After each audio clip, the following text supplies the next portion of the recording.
I'd like to take a moment to look at this quote from Joel Goldsmith, his book, Spiritual Healing. And I'd like to describe a little bit and give my own interpretation and sense of what it's really pointing to. To start with, he's talking about cause and effect here.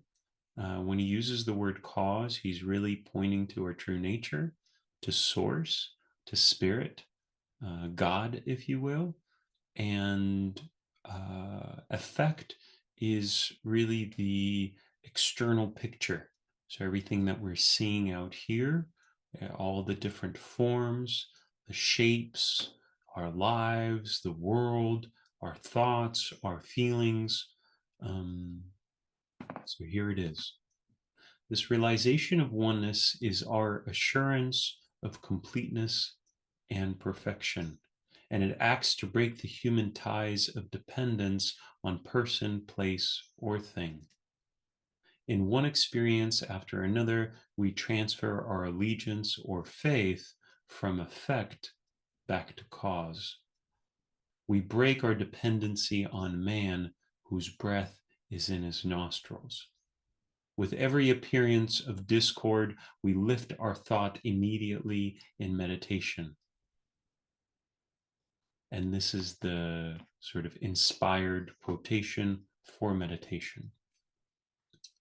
I find my oneness in consciousness, which is cause, not in matter or effect.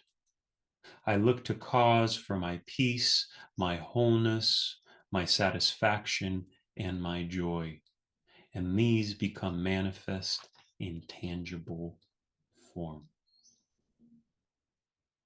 So, what Joel is pointing to here is that the way that we are born, the way that we are taught in our current state of consciousness, how we view things in the world and in ourselves, is that we have a trust and a faith in things, in the world, in other people, in places,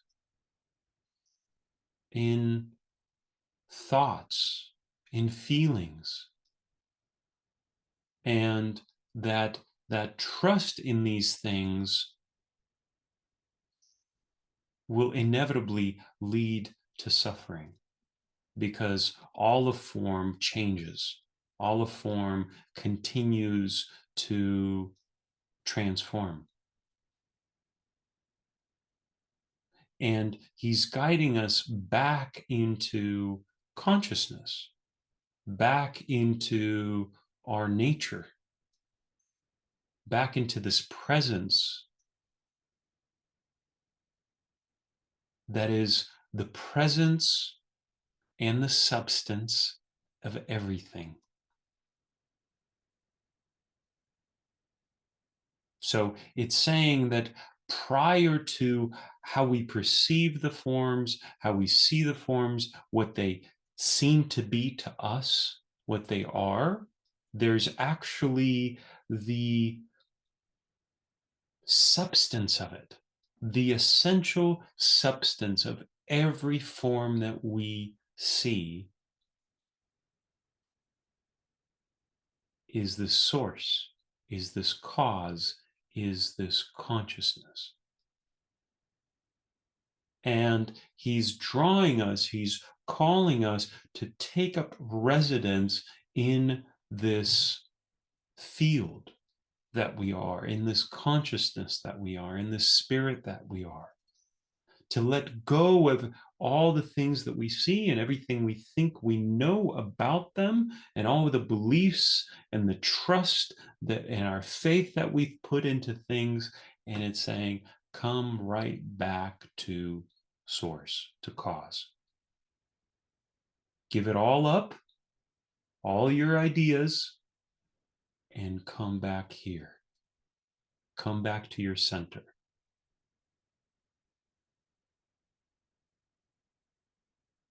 And I want to use a concrete example. So here's an example. Do you have something happening in your life that's causing you distress? It might be a person, it might be a relationship, it might be work, it might be just the state of affairs in the world. So when that information, when it comes in contact with our consciousness and we react and we flare up and it causes a disturbance inside us, it's not about acting from that reaction.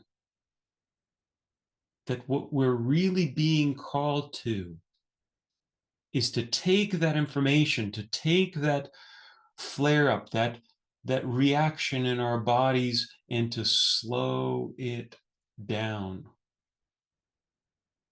to come back in our meditation or in our journaling practice, in our dancing, in our walking in nature, whatever. There's many ways to this. It doesn't have to be meditation. Whatever way that we connect with ourselves, with our center, so that that flare up, that reaction can quiet, settle, and we can discover a sense of peace, a sense of calm, a sense of assurance, a sense of love, a sense of appreciation. And by doing so, we are actually transforming the field. We are transforming our relationships. We're transforming our dynamics. We're transforming this information because the information is coming from the outside. The form is speaking.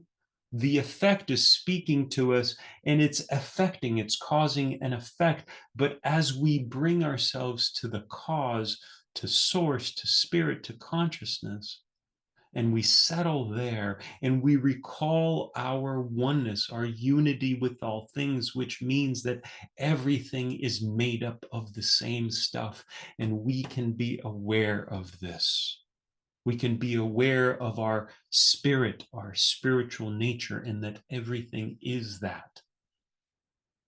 And by coming back to that oneness, to this awareness, to this consciousness, and being in touch with it, it releases the flare up, the tension, the stress, the reaction, and that oneness paves the way, brings clarity of how to move, of how to be, of how to see, of how to speak, and how to act.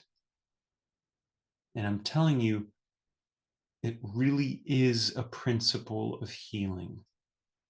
This is really a principle of healing, to allow information to come in contact with your own consciousness and to let it transform right here within you. You don't need to do anything out here as of yet, which doesn't mean that you don't get to act. You can still act in your life. You can still say what you need to say. You could still do what you need to do. But the first and foremost piece of this is that when it makes contact with you, when the difficult situation makes contact with your own consciousness in your own body, and you feel that flare up, you feel that anxiety, whatever it may be, and you find your center to calm down, to settle, where the anxiety dissolves and melts away, then your movement is clear. Then you have an assurance, a confidence that's coming directly from cause, from spirit, from source. Then when you move in the world, then when you look at the world and you see the issues of the world, you're moving and you're seeing from a deeper place. You have more resource, you have more capacity, you have more possibility. This is a place of so many possibilities. If we move from reaction, we only have a very narrow channel and band available to us.